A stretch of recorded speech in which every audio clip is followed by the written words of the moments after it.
दर्शकबिन यो भरतपुर महानगरपालिका वार्ड नम्बर 26 को भगडी भन्ने स्थान हो। यो स्थानमा यो देख्नु भएको छ नारायणी नदी यतापट्टि मेरो दायाँ साइडतर्फ छ।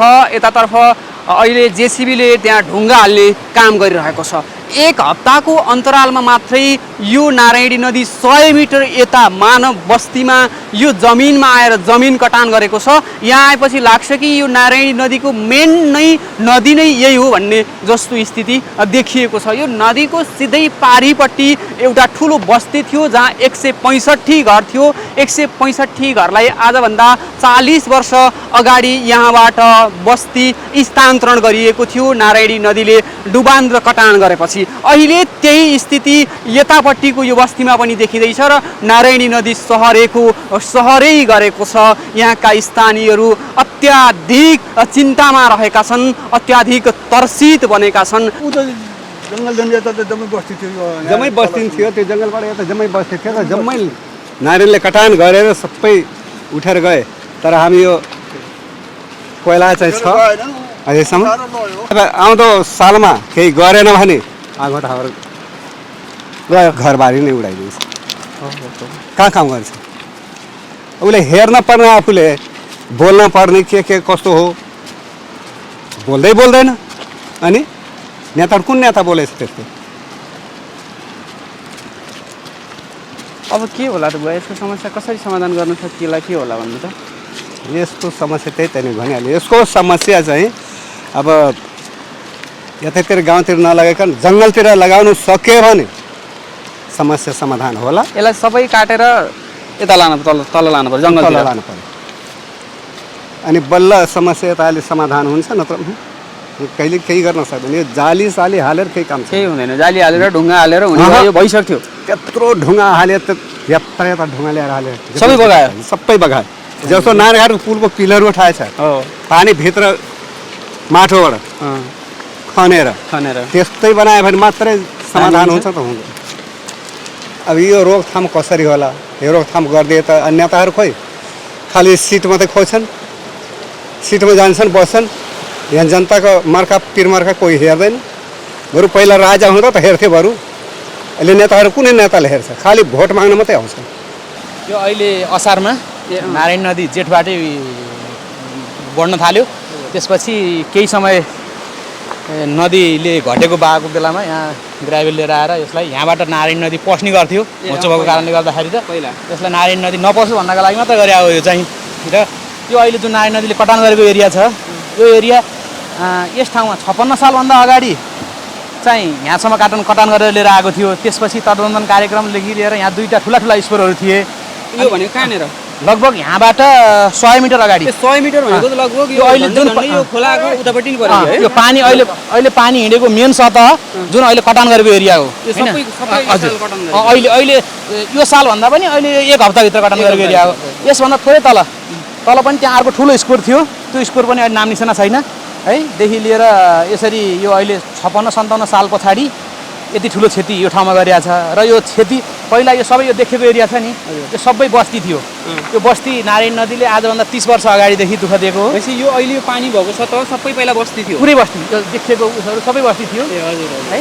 यसरी बस्तीलाई नारायणी नदीले कटान गरेको र यसको दीर्घकालीन नियन्त्रणको उपाय चाहिँ राज्यले 30 वर्षदेखि यता सोचेको चाहिँ देखिएन, नदेखेकै हो है भन्नै पर्छ। अहिले महानगरले यो विपद व्यवस्थापनका लागि भन्दै योभन्दा अगाडि 13-11 लाख रुपियाँ को काम गर्न लगायो।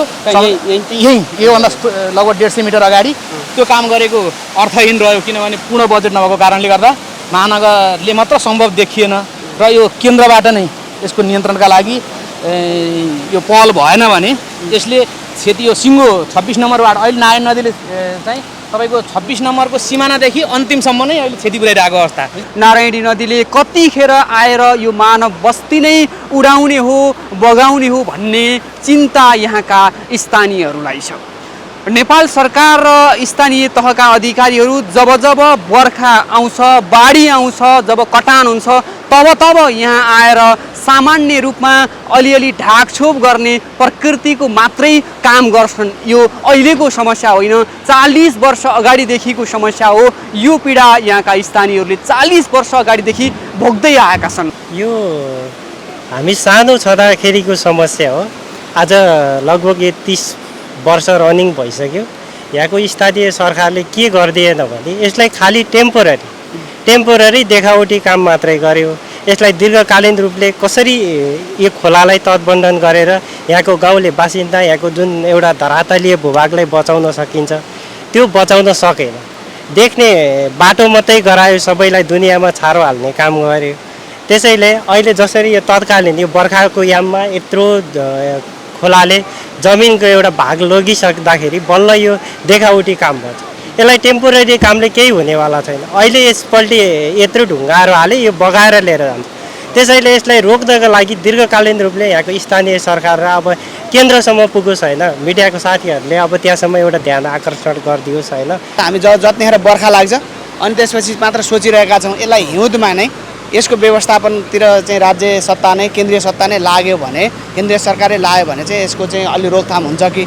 अहिले म तपाईँहरूको मिडिया मार्फतबाट के आग्रह गर्न चाहन्छु भने अहिले तत्काल स्थानीय सरकार जो लगाइरहेको छ, अब प्रदेश र केन्द्रीय सरकारले पनि यसलाई रोकथामको निमित्त महत्त्वपूर्ण भूमिका निर्वाह गर्नुपर्छ भन्ने जस्तो लाग्छ। तपाईँ देखिरहनु भएको छ र यही माध्यमबाट यसको सम्प्रेषण गरिदिन र यहाँका जनताहरूले जुन अपेक्षा गरिरहेछन्, रात दिन चाहिँ उहाँहरू चाहिँ सुत्नु भएको पनि छैन। निरन्तर बाँसको घोचो लिएर आएर कहाँ पुग्यो नारायणी भनेर हेरिरहनु भएको छ। त्यस कारण अहिले भनेको यो रोकथाम गर्न नै जरुरी छ र यो केन्द्रीय सरकारै लाग्नुपर्छ। यहाँका स्थानीयहरू कहिले घर बहार विहीन हुनुपर्ने हो, कहिले सारा श्री सम्पत्ति जग्गा जमिन नारायणीले बगाएर लाने हो, त्यही चिन्तामा छन्, त्यही पीडामा छन्।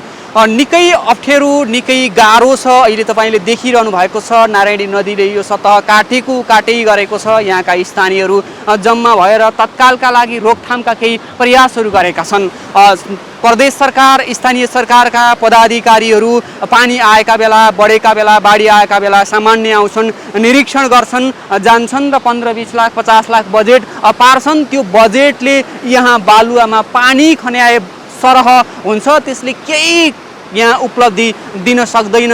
यो पछाडि देख्नु भएको छ ड्याम। यो ड्याम त 100 मिटर त यसै पालि एक हप्ताको अन्तरालमा यो 100 मिटरको ड्यामै भत्काएर नारायणी नदीले लगेको छ भने नारायणी नदी पारी जङ्गल देखिएको छ। त्यो जङ्गलदेखि यता 100 मिटर यता आइसकेको छ।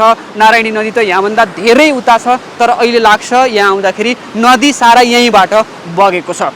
महानगरको विशेष पहलमा सङ्घीय सरकारबाट करिब 50 करोडदेखि 1 अरबको बजेट छुटाउन सकियो भने यसको थाई प्रकृतिको नियन्त्रण हुनसक्छ होइन।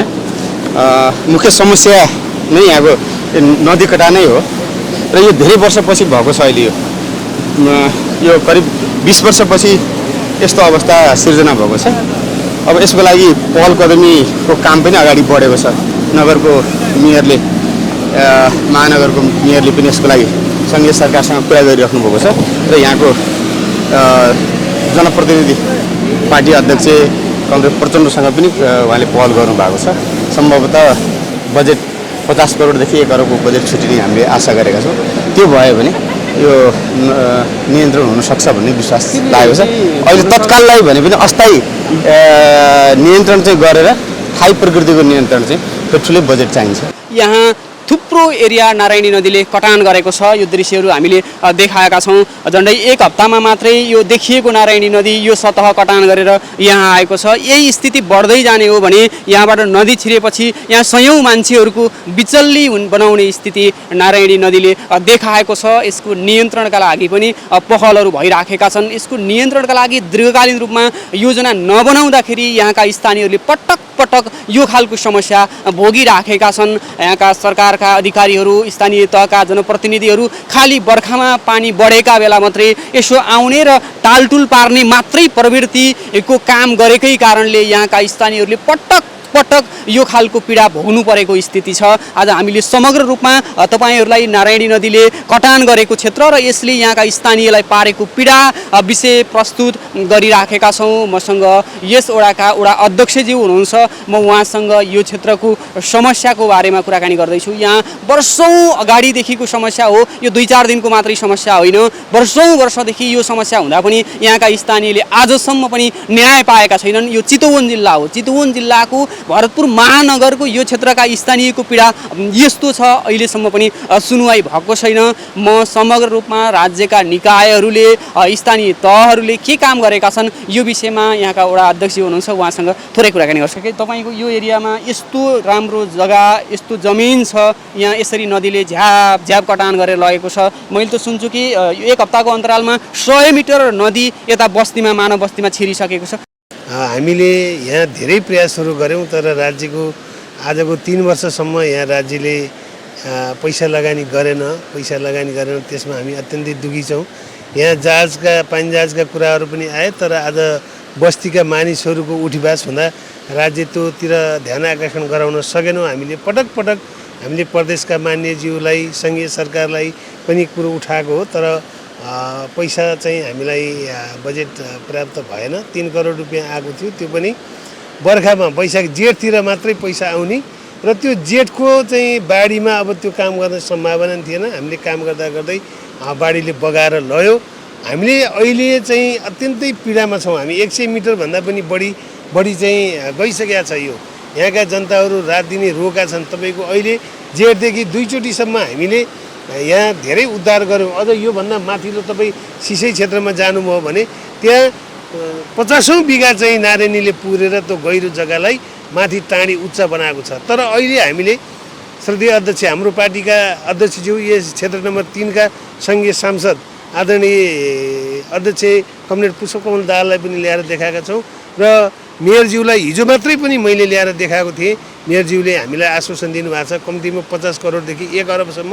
अहिले विशेष गरी 26 नम्बरलाई फोकसिङ गरेर हामीले अर्थ मन्त्रालयमा कुरो राखिसकेका छौँ र ऊर्जा र सिँचाइ मन्त्रालयमा पनि माननीय मन्त्री पम्फा भुषालसँग कुरो गरिसकेका छौँ भन्नुभएको छ। अहिलेको हिउँदमा चाहिँ हामी यो जसरी पनि गर्छौँ। र एउटा समस्या हामीलाई के छ भने तपाईँको राष्ट्रिय निकुञ्जले तपाईँको चाहिँ हामीलाई पुष माघदेखि काम गर्न दिँदैन। यो गुईले फुल पार्छ, केले फुल पार्छ, चाहिँ हुटीट्याङले फुल पार्छ भनेर हामीलाई चैत वैशाखमा मात्रै भित्र छिर्न दिइसकेपछि यहाँ काम हुने सम्भावना छैन। म राज्यसँग के आग्रह गर्न चाहन्छु भने यो हामीलाई पुसदेखि नै यो काम गर्ने वातावरण सिर्जना राष्ट्रिय निकुञ्जले, वन मन्त्रालयले मिलाइदियो भने हामी 5-6 महिना काम गऱ्यौँ भने धेरै काम गर्न सक्छौँ। जस्तो अध्यक्ष अहिले हामी बसिरहेको यही छेउमा डिल भत्कै छ। हामी अहिले धेरै समय बोल्यौँ भने त यो भत्केको यहीँ आउला भन्ने डर पनि भइसक्यो। भनेपछि यो खालि बर्खामा मात्रै तपाईँहरू तात्ने, तपाईँहरू त जनप्रतिनिधि भएकै 4 वर्ष बितिसक्यो, अब त धेरै महिना पनि बाँकी छैन। यो स्थितिमा तपाईँले बर्खामा मात्रै देख्नुहुन्छ, अरू बेला आँखै देख्नुहुन्न? अरू बेला पनि हामीले आँखा नदेखेका होइनौँ, आँखा पनि देखेका छौँ, राज्यसँग हारगुहार पनि गरेका छौँ। नारायणी तटबन्धनमा म कतिचोटि गएँ, त्यहाँ तपाईँको चाहिँ अहिले खनालजी अहिले सरुवा भएर जानुभयो, 9 अरब रुपियाँ फ्रिज भएर गएछ, तर यहाँ हामीलाई पैसा पाएनौँ। यो विडम्बना कहाँबाट कसरी यो सिर्जना भएको छ, यही कुरो बुझ्न सकिरहेको छैनौँ हामीले। यो हामीले मन्त्रालयमा, मैले अघि नै तपाईँलाई भने 3 वर्षसम्म हामीलाई यहाँ पैसा दिने कुरोमा 1 पैसा पनि हालिएन। दुःख लाग्दो कुरै यही हो। अब तपाईँको योभन्दा पछाडिका कुराहरू म धेरै नबोलौँ, तपाईँलाई पनि थाहा होला। तपाईँहरू नै जनप्रतिनिधि बर्खामा पानी आएको बेला आउनुहुन्छ, अरू बेला मतलब गर्नु होला, अनि कहाँबाट बजेट? अब सुन्नुहोस्, महानगरपालिकाको यो अरबौँ रुपियाँ, करोडौँ रुपियाँ महानगरपालिकाको तटबन्धनको सेक्टरै नारायणी तटबन्धन हो। नारायणी तटबन्धनले हेर्नुपर्ने कुरो हो। हामीले त अस्ति भर्खरै पनि मेयर साहबले तत्काल उद्धारको लागि 13-14 लाख 17 लाख रुपियाँ त्यहाँ दिनुभयो, त्यहाँ काम गऱ्यौँ। अहिले पनि महानगरपालिकाले त्यहाँ 12-13 लाख रुपियाँ दियो, त्यहाँ काम गऱ्यौँ। हामी बर्खाभन्दा अगाडि नै यो नारायणी नदीलाई डाइभर्सन गरेर उता लाने धेरै ठुलो काम, 400-500 घन्टा 2टा चाहिँ स्काइभेटरले हामीले पानी खोलेर उता पठायौँ। विडम्बना के भयो भने हामी तलसँग खोल्न सकेनौँ, समयले दिएन। हामीलाई जेठमै चाहिँ बर्खा लाग्यो, बाढी आयो। हेर यो बिचमा तपाईँलाई मैले अहिले यहाँबाट देखिरहेको छु, यो खोला यहाँ हुनाले सिधै पानी यहाँ आएको भएर यो भगडी त्यसरी काटेको थिएन। अहिलेको बर्खामा यो पानी यताबाट छिरेपछि यो काट्यो। तर मैले तपाईँलाई धेरै कुराहरू भन्न पनि म चाहन्न। मैले 3 वर्षसम्म मैले अघि नै भने पानी जहाजका कुरा, ड्रइङ उडाउने र नक्सा ल्याउने कुरा गरिन्छ, तर यहाँ जनताको बास उठेको आज सयौँ मान्छेहरूको अब यहाँबाट चाहिँ नारायणी पस्यो भने 27-28 सबै लाग्छ। परिस्थिति त्यो छ। त्यो कारणले पनि हामीले के भन्यौँ भने जहाज चलाउने हो, तर मान्छेको बस्ती जोगाएर, मानव जोगाएर जहाज चलाउने हो भनी धेरै कुरा आवाजहरू हामीले पुर्यायौँ। तर हाम्रो आवाज पनि आखिरी सुन्नु पऱ्यो नि त। निकुञ्जकै कारण पनि यहाँका स्थानीयहरू धेरै ठुलो पीडामा छन्। नेपाल सरकारले यो विषयमा यहाँका स्थानीयहरूको समस्याका विषयमा दीर्घकालीन रूपमा योजना बनाएर समस्या समाधान गर्नुपर्छ। यो स्थानीयका यहाँ हजारौँ मानिसहरूको बस्ती, हजारौँ मानिसहरू यसबाट क्षति भोगिरहेका छन्। सयौँ बिघाहरू छ, बिघा जमिन छ, यो जमिन कटान भइराखेको छ। यहाँका सबै समग्र स्थानीयको समस्या समाधानका लागि नेपाल सरकारले निकुञ्ज ऐन संशोधन गर्न आवश्यक छ भने त्यसलाई पनि निकुञ्ज ऐन संशोधन गरेर अगाडि बढ्न जरुरी छ। निकुञ्ज मानव बस्ती र मानिसको अधिकारभन्दा ठुलो पशुको अधिकार हुँदैन होला। पहिला मानिस नै बाँच्न पाउनुपर्छ, मानिसले आफ्नो श्री सम्पत्ति जोगाउन पाउनुपर्छ, त्यस पछाडि अरू कुराहरू होलान्। तर अहिले नेपाल सरकारले अहिले यहाँ तत्कालका लागि जे गरिरहेको छ यसले यो समस्या समाधान हुँदैन। यसका लागि नेपाल सरकारले बेलैमा सोचेर दीर्घकालीन रूपमा योजना बनाएर काम गर्न जरुरी छ। हामीले नारायणी नदीले कटान गरेको पश्चिम चितवनको यो क्षेत्रको बारेमा समग्र रूपमा कार्यक्रम तयार पारेर तपाईँको माझमा प्रस्तुत गऱ्यौँ। यो क्षेत्रका स्थानीयहरूको पीडा निकै ठुलो छ, जो व्याख्या गरेर पनि सकिँदैन। निकुञ्जले आफैमा पीडा दिएको छ, नदीले आफैमा पीडा दिएको छ। धेरै पीडाका बीच यहाँका स्थानीयहरूले नेपाल सरकारलाई भनिरहेका छन् कहिले हाम्रो पीडा सम्बोधन हुन्छ। उनीहरूले सोधिरहेका छन् नेपाल सरकारलाई, तर सरकारले अहिलेसम्म जवाफ दिन सकेको छैन। यो जवाफ नदिएको 40 वर्ष भइसक्यो। 40 वर्षदेखि यहाँका स्थानीयहरू जवाफ खोजेर बसेका छन्। अब यिनीहरूसँग केही उपाय छैन कि सारा सम्पत्ति नारायणी नदीमा हुल्नु पर्यो, बाँकी अरू कुनै उपाय छैन। अब धेरै भइसक्यो, अब अति भइसक्यो। सरकारले यहाँका स्थानीयहरूको पीडा सम्बोधन गर्न जरुरी छ। बर्खामा बाढी आएको बेला टालटुले प्रवृत्तिले यहाँका स्थानीयहरूको समस्या समाधान हुँदैन। त्यसका लागि दीर्घकालीन रूपमा योजना बनाएर यहाँका स्थानीयहरूको सयौँ वर्षसम्म पनि बस्ती र यो सम्पत्ति सुरक्षित हुने गरी सरकारले योजना बनाएर काम गर्नु आवश्यक देखिन्छ। हस् त, अहिलेका लागि बिदा दिनुहोस्। मलाई यतिन्जेलसम्म प्राविधिक रूपमा सहयोग पुर्याउनु हुने आदरणीय दाजु अर्जुन छापागाईलाई विशेष धन्यवाद सहित म प्रकाश सिग्देल पनि यो कार्यक्रमबाट बिदा लिन चाहन्छु। नमस्कार।